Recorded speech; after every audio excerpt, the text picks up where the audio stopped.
రాష్ట్రానికి వస్తున్న ఆదాయంలో 94 నుంచి 98% ఉద్యోగుల జీతభత్యాలకే ఖర్చయిపోతోంది అని, అప్పులు చేసి సంక్షేమ పథకాలు చేయాల్సి వస్తోంది అని ఇటీవల చంద్రబాబు వ్యాఖ్యానించారు. ఆ వ్యాఖ్యలపై ఏపీ ప్రభుత్వ ఉద్యోగ సంఘాలు తీవ్ర స్థాయిలో మండిపడుతూ ఉన్నాయి. అధికార టీడీపీకి సపోర్టుగా ఉండే ఉద్యోగ సంఘం నేత కూడా చంద్రబాబు పచ్చి అబద్ధాలు చెబుతూ ఉన్నారని అంటున్నారు. ప్రభుత్వ ఆదాయంలో 30 నుంచి 35% ఉద్యోగుల జీతాలు, పెన్షన్లకు ఖర్చవుతుందని గణాంకాల సాక్షిగా చెబుతున్నారు ప్రభుత్వ ఉద్యోగ సంఘాల నేతలు.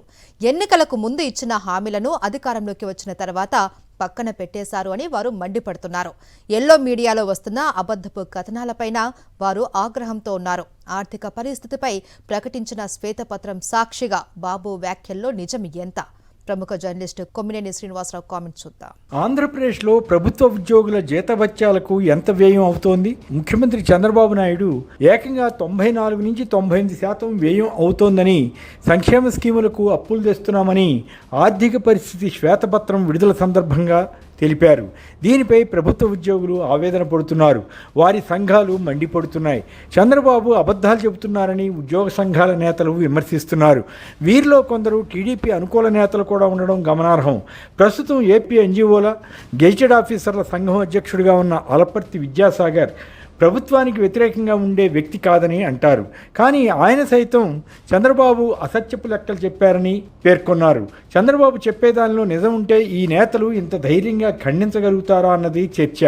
చంద్రబాబు లెక్కల్లో ఎక్కువ సందర్భాల్లో నిర్దిష్టత అన్నది ఉండదు. అందువల్ల ఆయన చెప్పేదానిలో సత్యం ఎంత, అసత్యం ఎంత అన్నది తేల్చడం అంత తేలిక కాదు. మొత్తం ప్రభుత్వ లెక్కలని పరిశీలించి ఒక అవగాహనకు రావాల్సి ఉంటుంది. అందువల్లే ఉద్యోగ సంఘాల నేతలు అన్నింటినీ సరిపోల్చుకుని మాట్లాడినట్టు అనిపిస్తుంది. విద్యాసాగర్ చెబుతున్న దాని ప్రకారం ప్రభుత్వ ఆదాయంలో 30 నుంచి 35% మాత్రమే ఉద్యోగుల జీతాలు, రిటైర్డ్ ఉద్యోగుల పెన్షన్లకు ఖర్చు చేస్తున్నారు. ప్రభుత్వం తప్పుడు లెక్కలతో వంచిస్తోందని ఆయన వ్యాఖ్యానించారు.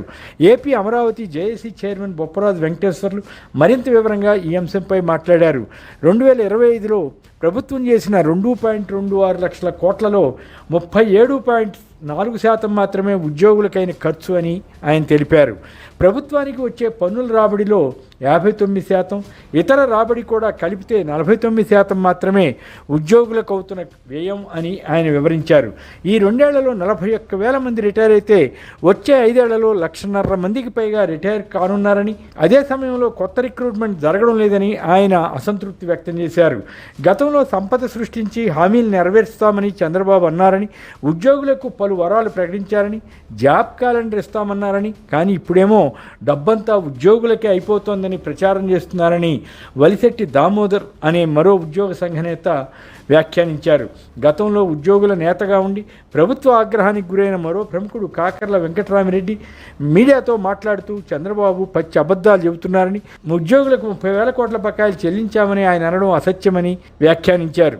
ఉద్యోగుల జీతాల ఖర్చు 30 నుంచి 40%మేనని ఆయన అభిప్రాయపడ్డారు. ఇప్పటికే 55,000 కోట్ల మేర ప్రభుత్వం ఉద్యోగులకు బాకీ పడిందని ఆయన చెబుతున్నారు. ప్రభుత్వం చర్చలు జరిపి ఉద్యోగుల డిమాండ్లను పరిష్కరిస్తామని చెప్పినా ఆచరణలో జరగడం లేదని ఈ నేతలంతా అంటున్నారు. మరోవైపు గ్రామ, వార్డు, సచివాలయ ఉద్యోగుల బాధలు ఇంకో రకంగా ఉన్నాయి. వారు సభలు పెట్టుకొని ప్రభుత్వ తీరును ఎండగడుతున్నారు. తమపై పనిభారం పెంచడమే కాకుండా తమ 22 డిమాండ్లను పక్కన పెట్టారని వారు ధర్నా చేశారు. కరపత్రాలు పంచడానికి తమను ఇంటింటికి వెళ్లమంటున్నారని, సర్వేల పేరుతో విసిగిస్తున్నారని, ఆ క్రమంలో తాము ప్రజల నుంచి ఏసడింపులు ఎదుర్కొంటున్నామని వారు చెబుతున్నారు. ఇవన్నీ చూస్తుంటే ప్రభుత్వ ఉద్యోగుల్లో దాదాపు ఎవరూ సంతోషంగా లేరనిపిస్తుంది. ఒకవైపు ముఖ్యమంత్రి, ఉప ముఖ్యమంత్రి, కీలక మంత్రి ప్రత్యేక విమానాలు, హెలికాప్టర్లో తిరుగుతూ కోట్లు వేయించేస్తున్నారని, మరోవైపు ప్రభుత్వ ఉద్యోగులపై మాత్రం ప్రజల్లో చెడు అభిప్రాయం కలిగించడానికి యత్నిస్తున్నారని వారు ధ్వజమెత్తున్నారు. ఈ ఉద్యోగ సంఘాల నేతలు చెప్పే విషయాల్లో చాలా వరకు వాస్తవాలు ఉండవచ్చు. ప్రస్తుతం రాష్ట్ర ఆర్థిక వ్యవస్థ సంక్షోభంలో ఉందని చెప్పడం ద్వారా కొత్తగా పీఆర్సీ వేయలేమని, ఇంటరిమ్ రిలీఫ్ ఇవ్వలేమని చంద్రబాబు సంకేతం పంపినట్లయిందని ఉద్యోగులు అభిప్రాయపడుతున్నారు. అమరావతి పేరుతో 1,000 కోట్ల అప్పు తెచ్చి ఇష్టారాజ్యంగా వేయించేస్తున్న వైనాన్ని కూడా ఉద్యోగులు గమనిస్తున్నారు. ఏకంగా 4 భవనాల అద్దాలకు 2,500 కోట్లు, రీడిజైనింగ్ కన్సల్టెన్సీకి అదనంగా 206 కోట్లు, హైకోర్టు వెలుపల సుందరీకరణకు 540 కోట్లు, ఇలా మితిమీరి ఖర్చు చేసే ప్రభుత్వం ఉద్యోగుల వద్దకు వచ్చేసరికి ఆదాయం అంతా జీతాలకే సరిపోతోందని చెప్పడం ప్రజలను తప్పుదారి పట్టించడానికేనన్నది వారి భావన. ఉద్యోగ సంఘాల నేతలపై కూడా రెడ్ బుక్ ప్రయోగం చేయకపోలేదు. అయినా వెంకటరామిరెడ్డి వంటి వారు తమ పోరాటం కొనసాగిస్తున్నారు. టీడీపీ జనసేన కలిసి ఇచ్చిన ఎన్నికల మేనిఫెస్టోలో ఉద్యోగులకు ఏమి హామీ ఇచ్చారో గమనించండి. ఉద్యోగుల గౌరవాన్ని పునఃప్రతిష్ఠిస్తామని ఒక సెంటిమెంట్ను ఆ రోజుల్లో రెచ్చగొట్టే యత్నం చేశారు. కానీ ఇప్పుడేమో అవమానించే రీతిలో ప్రభుత్వం వ్యవహరిస్తోందన్న భావన ఉద్యోగుల్లో కలుగుతోంది. జగన్ ప్రభుత్వం జీపీఎస్ తీసుకొచ్చి ఒక పరిష్కారాన్ని కనుగొనే యత్నం చేస్తే చంద్రబాబు, పవన్ కళ్యాణ్లు దానిపై దుష్ప్రచారం చేశారు. తాము అధికారంలోకి వస్తే పాత పెన్షన్ స్కీమ్, జీపీఎస్ విధానాలను పునఃసమీక్షించి పరిష్కరిస్తామన్నారు. అధికారంలోకి వచ్చి 2 ఏళ్లైనా ఊసే ఎత్తడం లేదు. మెరుగైన పీఆర్సీ, ఐఆర్ వెంటనే ప్రకటిస్తామని మేనిఫెస్టోలో హామీ ఇచ్చినా అతీగతి లేకుండా పోయింది. ప్రభుత్వ ఉద్యోగులకు, రిటైర్ అయిన వారికి మొదటి తేదీనే జీతాలు, పెన్షన్లు ఇస్తామని, వారికి రావాల్సిన బకాయిలు చెల్లిస్తామని వాగ్దానం చేశారు. కానీ చంద్రబాబు ఈ విషయంలో చెబుతున్న లెక్కలు తప్పని ఉద్యోగ నేతలు విమర్శిస్తున్నారు. వాలంటీర్ల గౌరవ వేతనాన్ని 5,000 నుంచి 10,000 చేస్తామని చంద్రబాబు, పవన్ కళ్యాణ్లు దేవుళ్ల సాక్షిగా ప్రకటించారు.